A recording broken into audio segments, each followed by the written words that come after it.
السلام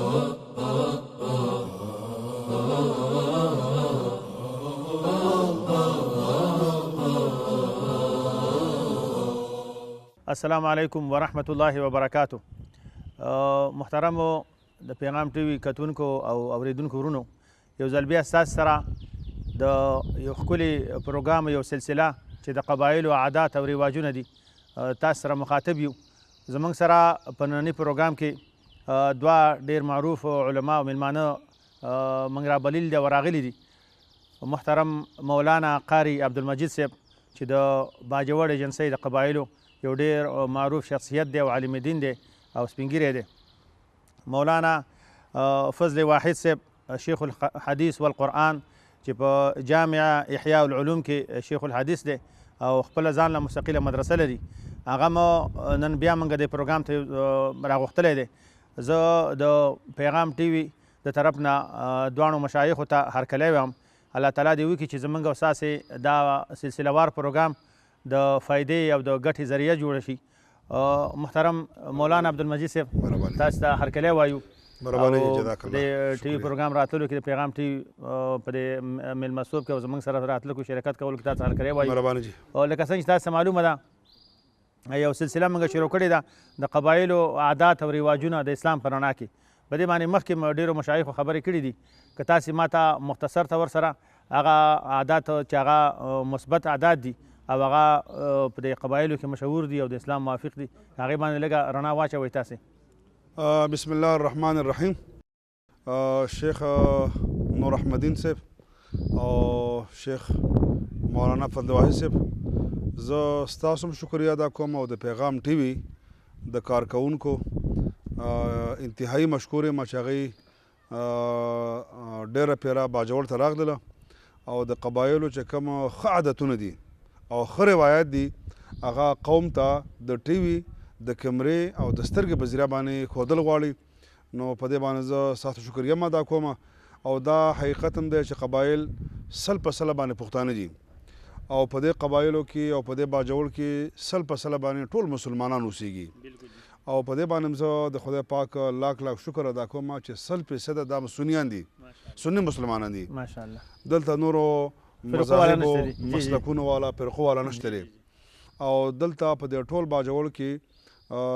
حقیقت هم دا چې معاشره کې یووالی هم دی، یووالی دی، یکجهتي ده، یووالی دی، مذهبي هماهنګي ده، مذهبي هماهنګي ده. لکه دلته بالکل فرقوارانه تعصب او نفرت او د مسلکونو په بنیاد باندې جنګونه اختلافات شته نه. مسلکونه شته خو څوک دا نه محسوسوي. هر یو جماعت ته خلک ورځي، هر یو مدرسې ته خلک ورځي او هر یو بازار کې یو بل سره ناسته ده. دا یو مثبت او ښه عادت دا دی چې زمونږ د خلکو ته چې یوه خبره وکړي چې دا خبره د قرآن او سنت ده، نو خلک ترجمه خبرې له ورکوي. دا ښکلی ده لکه څوک د قرآن او سنت مقابله ته ودرېږي نه.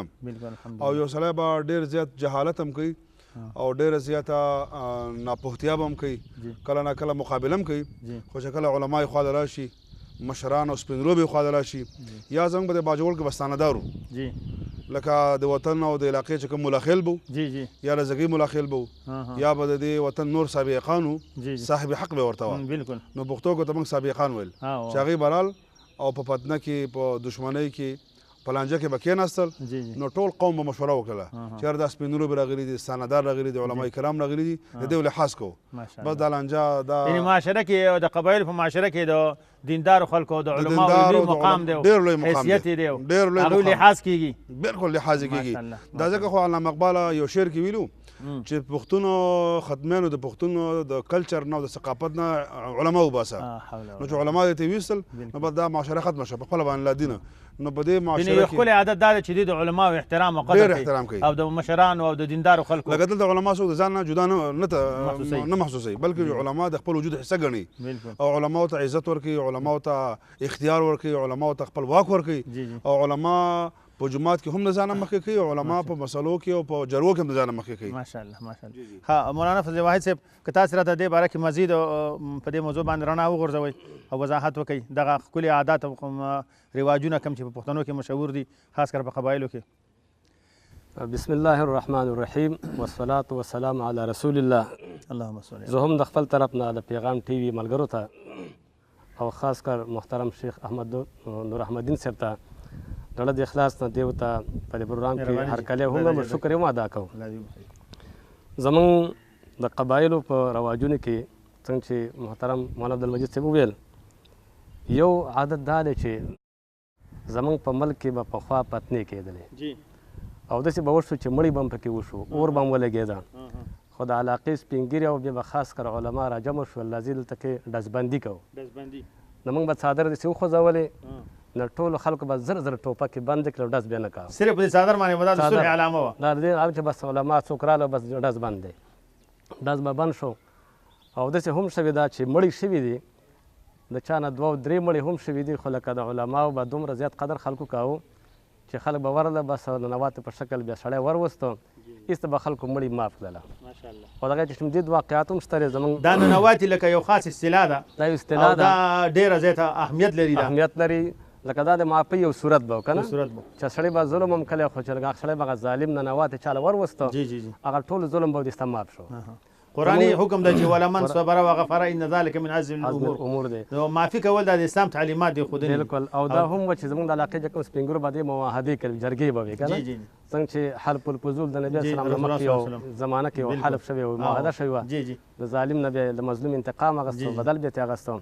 دغسې به زموږ په دې وطن کې په قبایلو کې دا عام رواج د مخکې نه و چې مظلوم څه به خلک ودرېدله. بل یو ښه عادت زموږ د علاقې د قبایلو دا و چې کوم سړی به د بهر نه رالی، لکه چېرته مظلوم به شو، دلته به پناه واخیستله، لکه مهاجر به شو،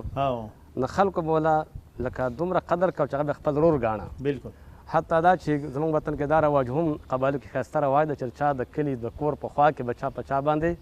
لاس نه شو چتولی، لکه هغه به په ځان د مېلمه قدر او احترام به کېده، هغه به هم کېده. او دا قسم د مظلوم حمایت و، مظلوم چې حمایت نبي صلی الله علیه وسلم حدیث دی چې انصر اخاک ظالما کان او مظلوما. بالکل. د مظلوم حمایت او د هغې لکه رسول الله صلی الله علیه وسلم كما ښکلي عاداتو د صحابه او د رسول الله صلی الله علیه وسلم په هغې کې چې انک لتحمل الکله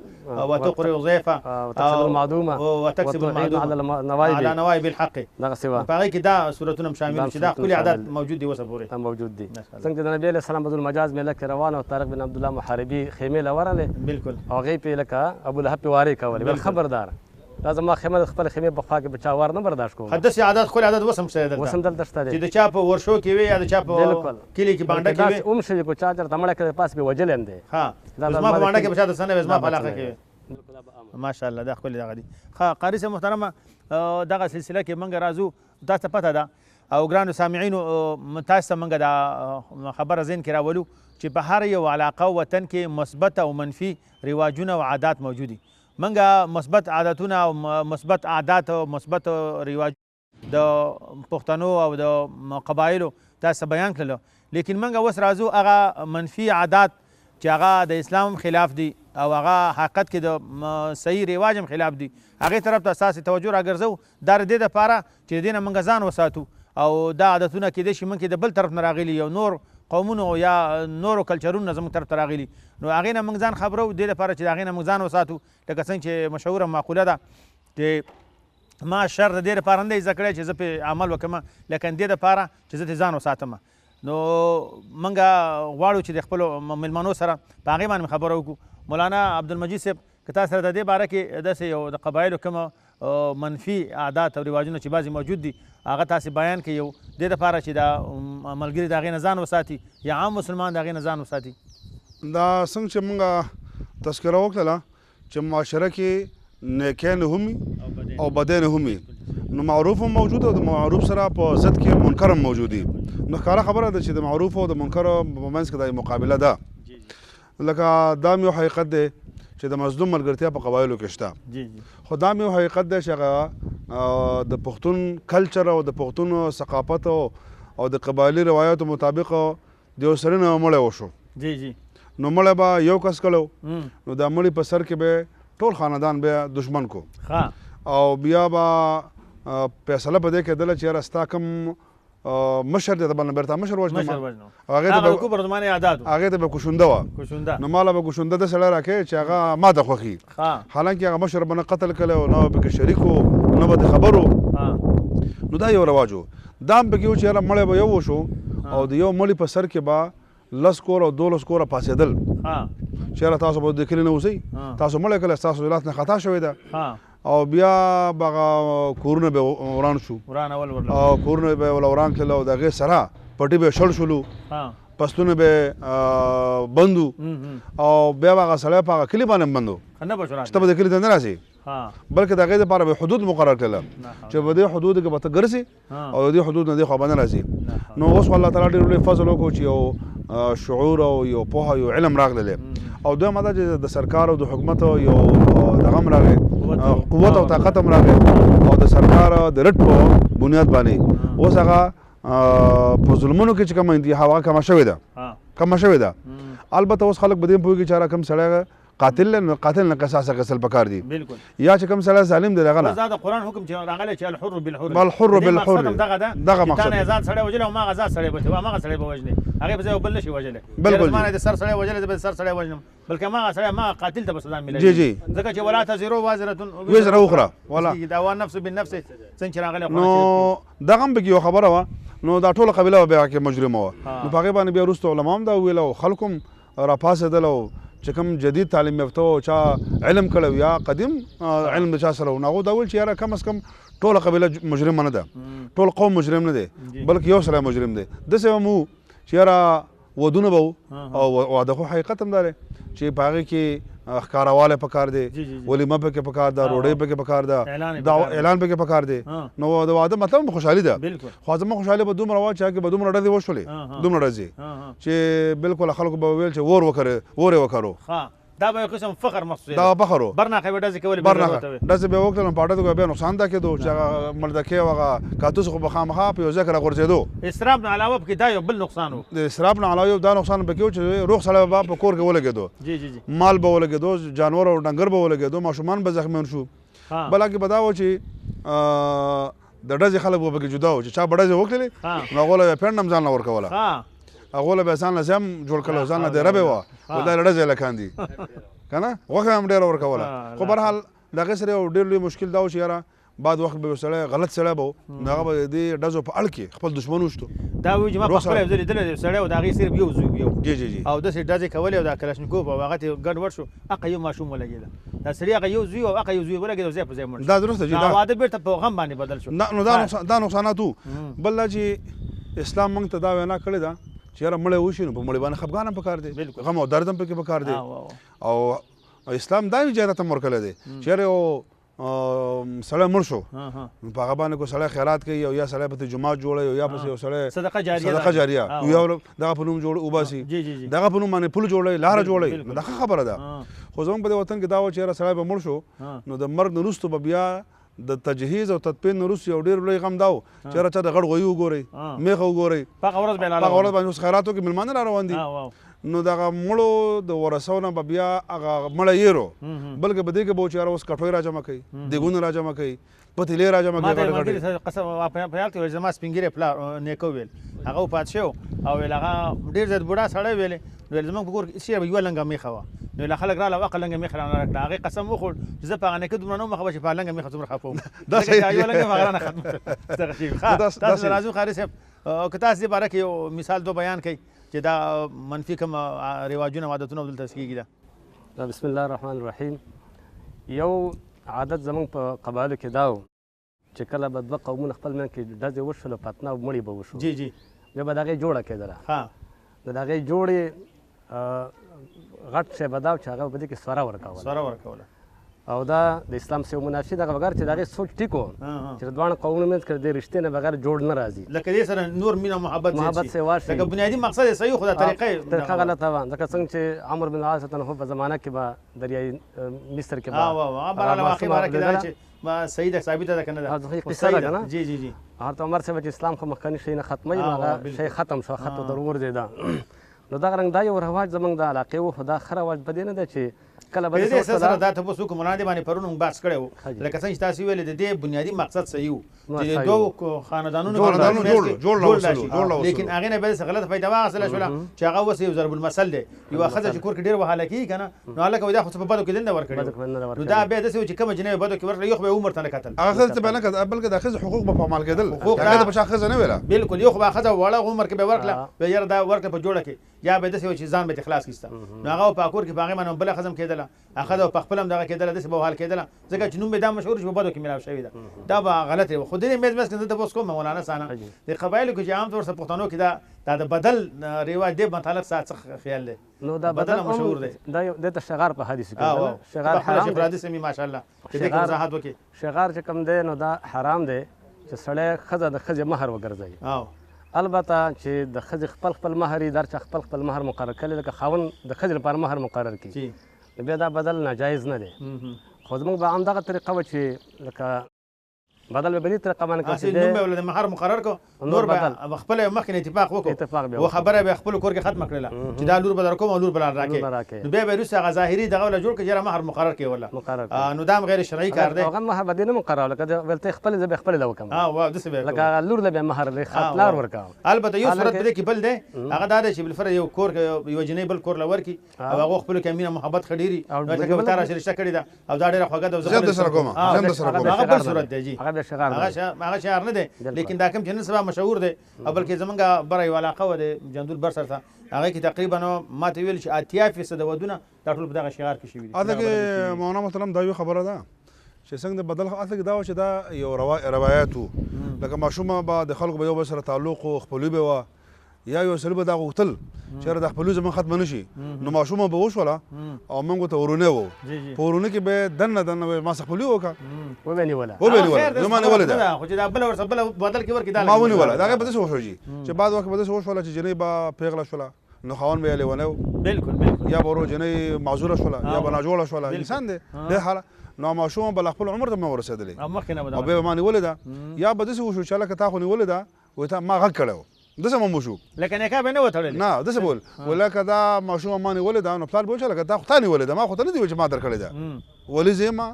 او ذموار زه یم سرپرست زه یم نو ته څنګه وایې چې ما نیولې ده نو په دې کې بیا بدنې وشولې لکه ډېر به داسې وشو دلته خو میز کې نه اوس کوم خارج ما څومره خیل زمونږ او ساسې د قبایلو کې چې د اکثرې جګړې به پخوا راتللې دا به د ښځو په سر راتللې دا به راتلې جي د اکثرې فتنې به دې ښځو لکه زموږ خو دا روایت دلته کم خو بیا خاص کر په وزیرستان کې دا هلته هغې ته به ورغږ وه چې هلکه دې کور کې چې کومه جنۍ د پلانکې دا ما ونیوله زما شوه پلار به ویل چې خدای پاکه دا خو نه مشوره شوې ده نه صلاح شوې ده نه مصلاح شوې دی او جنۍ ونیوله نو د هغې نه به وروسته به هغه جنۍ خو بیا په کور ناسته وه یا خو به دا چې ور به کړي چې ور به نه تلله نو هغه جنۍ بیا لکه بل چا بیا نه شو اخیستی نه خو بس هغې باندې مغږ شو که نه سر به سپین شو نو بس پلار بیا مجبور و نتیجه دا چې میز کې پکې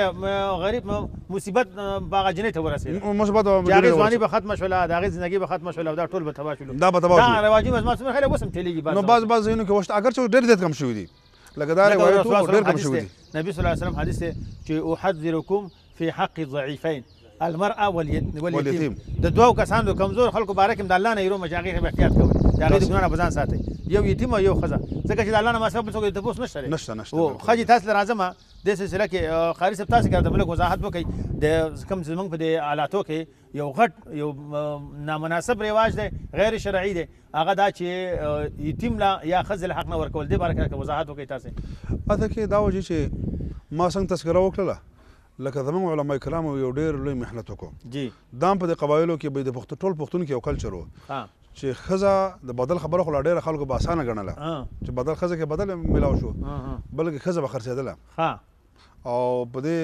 د کوچیانو کې او په دې خوست کې او په دې کونړ کې او په دې باجوړ کې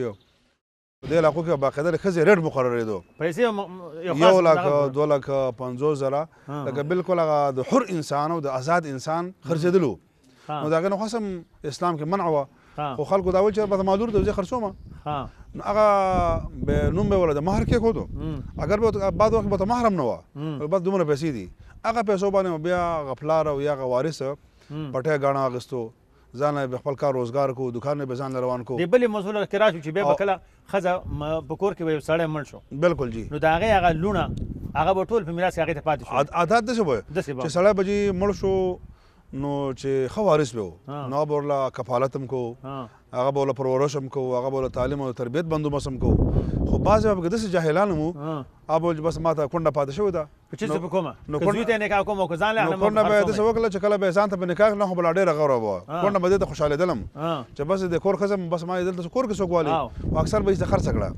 نو چې خرڅه قرآن یا ایها الذین آمنوا لا یحل لکم ان ترثوا النساء کرها ښکاره په ښکاره قرآن مخالفت به کوي بیا به داسې وکړله چې ښځه خو مې خرڅه کړله خو بیا ماشومان به یتیمانان پاتې شو جی نو هغه ماشومان به بیا څوک د کفالت او څوک به ورور د ساتنې د تربیت نو هغه ماشومان به داسې شو چې هغه ماشومان بیا چېرته یا په سواره کې ورکړل یا به د ځایونو کې هغه ورکړلی یعنې سراسري ظلم شروع سراسر او یتیم مال خو به داسې کوو چې د یتیم ماله چې زموږ په دې وطن کې او په دې پښتون روایاتو کې بهر دا کېدای شي خو په پښتون کې داسې مې شوې ده چې په مال باندې خپل ورور وجلی دی خپل ترې وجلی دی او خپله داسې مې شوې ده قرآن تصریحات دي چې ان یا ایها الذین آمنوا لا ان الذين ياكلون اموال اليتامى ظلما انما ياكلون في بطونهم نارا وسيصلون سعيرا بلکې داسې شوي دی چې خپل خلک یې د پلار یې وجلی دی مور او نیا یې دا کار کړی دی چې ماشوم یې په ټوکرۍ کې لا حول ولا قوه اچولی دی او بس ایستلی دی چې دا نه څوک مړ نه دا صرف د پیسو دپاره د پیسو دپاره چې ما ته د میراث علا کل حال زموږ دا پروګرام جاري دی محترم سامعینو پروګرام زموږ جاري دی او د یو لنډې دمې نه وروسته یو ځل بیا ستاسې حضور ته حاضرېږو د هغې پورې د الله په امان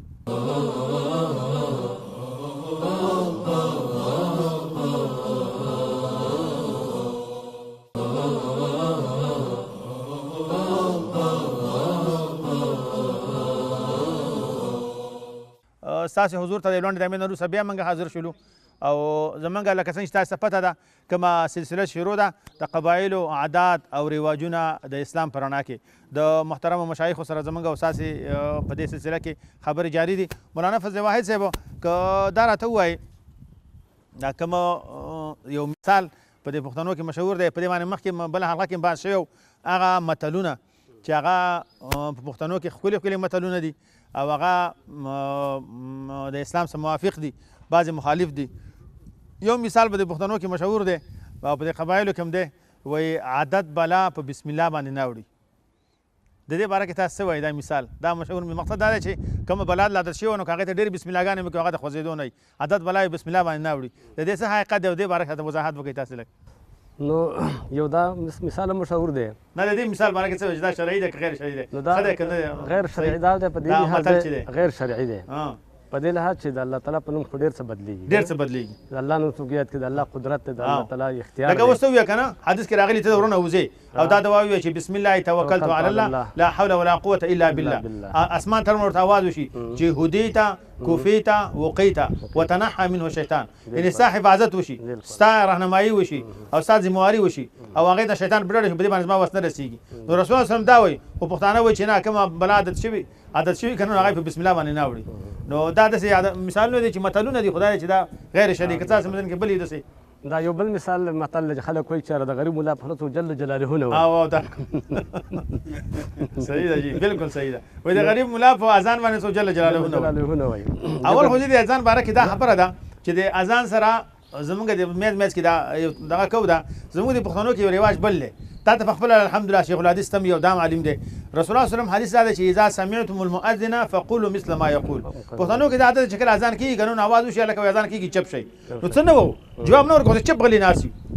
نو دا یا دا یو ټکی ایله وایي یا یو ټکی وایي چې جل جلاله ووایي او دا دغه که ثابت نه دی نه دی ثابت د الله نوم څخه خدا ویلی کېږي خو لکه اذان څخه ثابت نه دی ورته یو بل مثال ویم جی جی تېر ورځ که زه د یو چا ملاقات ته تللی وم نو هغه دښمني پخوا تېره شوې وه نو چې رالم جوړ چېرته ته مل پلانکي ځای چېرې دا لاس بېرته وینځم لاس مې درکلی دی ویل زموږ نیا دی الله وبښي هغه په خپله قصه کوله چې دغه کول د دښمنانو به یو کس بانک کاوه نو دی به چې نه جل جلاله لکه نه جل جلاله عام جل جلاله استعمال زه نه کوم لکه دا دونه زموږ زیاته کینه وه چې بغض او حسد شوی ده دغه اذان باندې مو زه جل جلاله نه وم اصل ما دا خبره کوله چې د اذان کې سنت دا دی چې کله اذان وشي قرآن آیت چې ویل کېږي قرآن لوستل کېږي نو قرآن کې په خپله فرمایي چې اذا قرئ القرآن فاستمعوا له وانصتوا قرآن ته به چپ کېږي لیکن اذان ته چپ کېدل سنت نه دي بلکې د اذان جواب ورکول سنت دي اوس د دې صورت بل دا دی قاري صاحب لکه اوس د قرآن تلاوت کېږي یو سړی قرآن تلاوت کوي او اذان شروع شو او د قرآن بند کړ خو د اذان جواب یې ورنه کړ نو دې سړي نقصان وکړو که دې ګټه وکړه نقصان وکړو ځکه د قرآن تلاوت نه محروم شو او بل طرف ته د اذان جواب هم ورنه کړو نو د اذان له جواب ورکولو د هغې الفاظ بېرته دوهراول دا سنت دی د رسول الله دا طریقه ده. نو ته چې د غریب سړي په اذان باندې څوک جل جلاله نه وای دا یو تصور زموږ جوړ شوی دی لکه چې د غریب سړي خبرې ته څوک توجه نه ورکوي. زه دې میس کې یو بل تپوس کوم قاري صاحب څانه دا زموږ کوم متلونه چې پښتو کې مشهور دي هغه کې یو متل دا دی وایي چې خبره کوې نو د الله د رضا دپاره به یې کوې لیکن تور ړانګی چې ویل چا دپاره به وي تور عزیز دپاره. نو دا مثال باره کې څه وی مثال دا چې خبره دې کوله ګواهي دې کوله یاره دا سړی ښه دی خو چې کله دا ستا ورور په باطل سم و ته به د هغې حمایت کې ځکه چې دا ستا ورور دی. نو دا یو مثال مصور دی. قرآن کې الله فرمایي ان صلاتي ونسکي ومحیاي ولا تعاونوا على البر وتعاونوا على البر والتقوى ولا تعاونوا على الاثم والعدوان. بالکل په عدوان په ظلم تعاون نه دی فکر اگر که ستا ورور ولې نه دی كونوا قوامين بالقسط. قرآن کې راځي یا ایها الذين امنوا كونوا قوامين شهداء ولو على انفسكم او الوالدين والاقربين. كونوا قوامين بالقسط شهداء لله ولو على انفسكم او الوالدين والاقربين ان يكن غنيا او فقيرا فالله اولى بهما. نو دا مثال دا متل چې کوم دی دا د اسلام خلاف دی. یاره خبره که الله د رضا لپاره کې لیکن توره ډانګی چې کوم دا به د ورور عزیز لپاره وي. خو اسلام دا وایي چې نه ستا ناس صفا ستا تعلق دا به د ښو خلکو سره وي دا به دیندارو خلکو سره وي. ستا توره او ډانګی چې کوم دی دا به ستا د دیندارو ښو خلکو سره وي. ستا منډه تله به د ښو لکه قرآن کې راځي چې ان صلاتي ونسکي ومحیاي ومماتي لله رب العالمین. قاري صاحب کوئی تپوس بل کومه د قبایلو کې ماشاءالله ښه علما تېر شوي دي او ښه مشایخ تېر شوي دي د هغوی ډېر جدوجهد دی. که ما تا مختصر د دې باره کې ذکر وکړئ چې تاسې ته کوم علما دي چې هغې جدوجهد د اسلام لپاره کړی دی یا د پاکستان سره د هغې خپل هغه مینه او محبت ښکاره کړی دی دې باره کې تاسو ما ته وضاحت وکړئ. شیخ صاحب دا حقیقت هم ده چې د امثالو خپل یو پس منظر می بالکل جی شاته یو ډیر لوی لکه دا یو مثال مشهور دی چې الله پاک نه کوي نو پیر بابا به څه وکړي. مطلب دا چې د الله طاقت یو کار نشي کولای نو پیر بابا نشي کولای. لکه دا مثال بخپل باندې خبره ده لکه پیر بابا ډیر لوی ولی سره تیر شوی دی ډیر لوی بزرګ تیر شوی دی خو چې یو کار اراده الله نه کړي نو انسان نشي کولای. نو د هر یو مسله خپل خدای په پښتون معاشره کې دا امثال او دا ضرب الامثال پاخه شوی دي. خدای مې حقیقت دی چې پښتون معاشره کې کم امثال چې مشهور شوي دي نو د هغې شاته یا د علماو یو ډېر لوی کردار دی چې ښه امثال دي او یا چې کم بد امثال مشهور شوي دي نو هغه هم په دې بنیاد باندې هغه هم خلک په غلط نظر باندې نه وي خو چونکې علماو ته د علماو په معاشره کې بالکل کارونه شوي دي. نو په دې قبایلو کې په دې باجوړ کې حقیقت هم دا دی چې ډېر علما تېر شوي دي هغوی وقتاً په وقتاً باندې د خبرو اصلاح هم کړی دی او د عمل اصلاح هم کړی دی. نو په خپله باندې که موږ وګورو چې په دې نږدې دور کې ادې خو د دې ځګۍ د ملاخیلو دلته څه زر کاله تاریخ دی. زر کاله ملا عبدالمؤمن او ملا عبدالمؤمن او ملا خوجل او ملا شهید بابا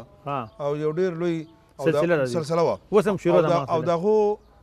یو مشهور کار امر بالمعروف او نهي عن المنکر ماشاءالله او د ځګۍ د ملاخیلو دا و چې دې باجوړ کې با چا غلط کار وکړو پښتو کې به امر معروف وه امر بالکل ال معروف به وته ال معروف به پښتو کې وه چې په دې علاقه کې بچا مړی وکړو چا به توره بدنامه وکړله یا بعد چا زیاتی وکړو نو هغې به بس لښکر راویستو او هغه د امر معروف والا به لښکر امر معروف والا او هغې به ویل چې بس خون شوی دی دا به ویل خون شوی دی او اسمان سور شوی دی او باران نه کېږي زو نو هغې به راله د قاتل کور به وران کو قاتل به علاقه بدر او ملک بدر به کو نو یو ډېر لوی او د هغې سره بیا وروسته که موږ وګورو نو مولانا عبدالخالق د کټکوټ چې هغه په بخاري باندې مې شرحه لیکلې ده او یو ډېر لوی خدمت یې دی د هغې سره موږ بیا وګورو چې مولانا محمد شعیب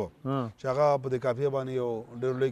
شرحه لیکلې تحریر سنبټ هغه هم د مامون دی نه تحریر سنبټ والا بالکل باجوړ دی او د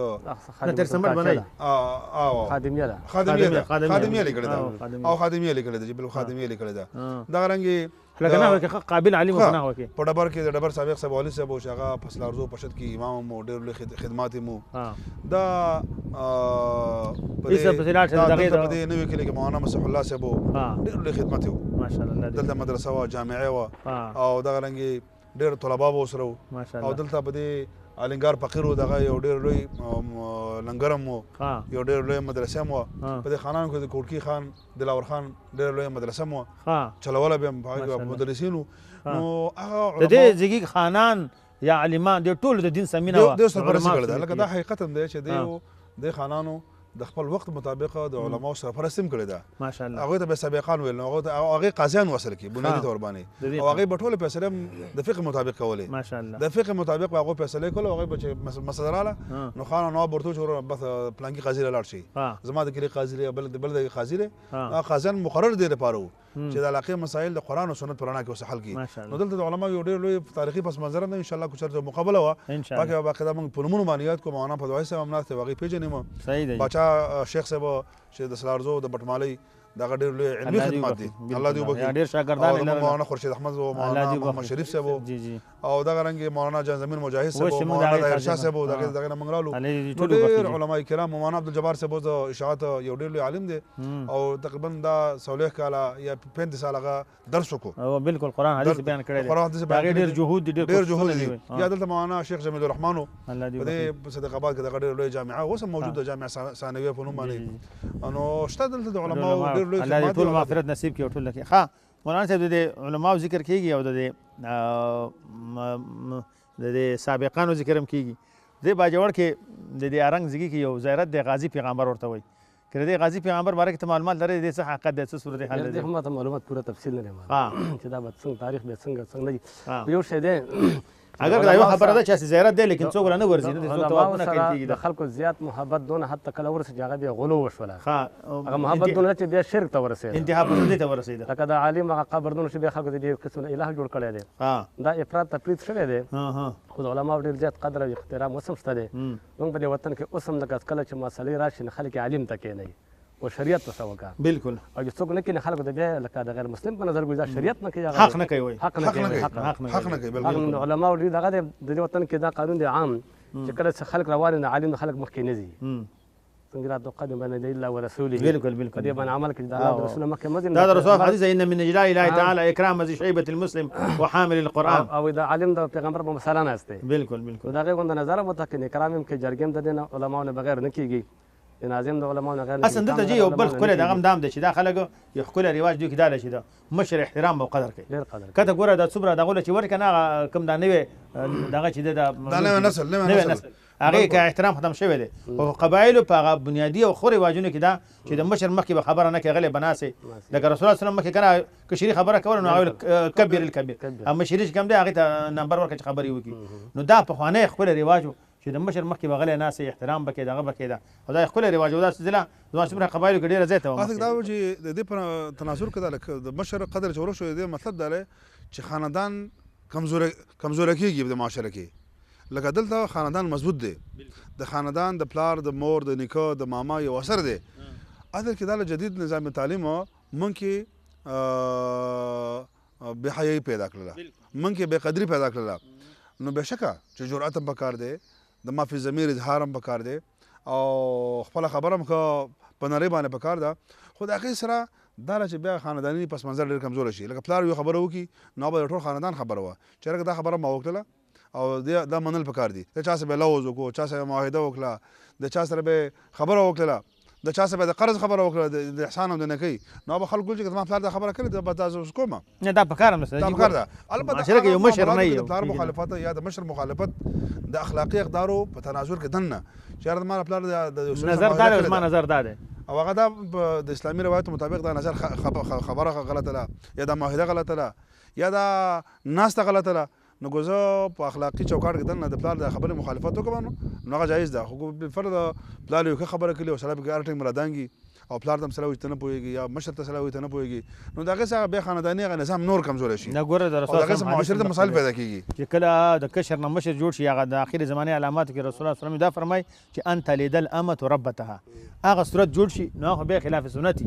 او بل چې خلاف اسلامي هم دې وجه نه چې دا هلته کله خبره ورسېږي چې هغه مشر نه کشر شو کشر نه مشر جوړ شي هغې سره بیا عائلي او خانداني نظام خراب نظام کمزوره شي دا ښکلی رواج هغه دا چې د مشر خپل انداز دی د کشر خپل دی انداز دی د مشر یو خپل خاص حیثیت دی د کشر دا دی هغه رسول الله صلی الله علیه وسلم څنګه حدیث دی چې انزل الناس علی منازلهم په هغې عمل وشي بیا ښه به لیکن دا کله دا نظام ګډوډ شي او هغه کشر دا ځوان او خیر ومره وګڼي یاره چې ما دومره تعلیم کړی زه دایمه او مشر غریب مخکې خبر نشي کولی نو نظام د هغې څخه خرابېږي ښه مولانا صاحب موږ وخت هم چونکې په ختمېدو دی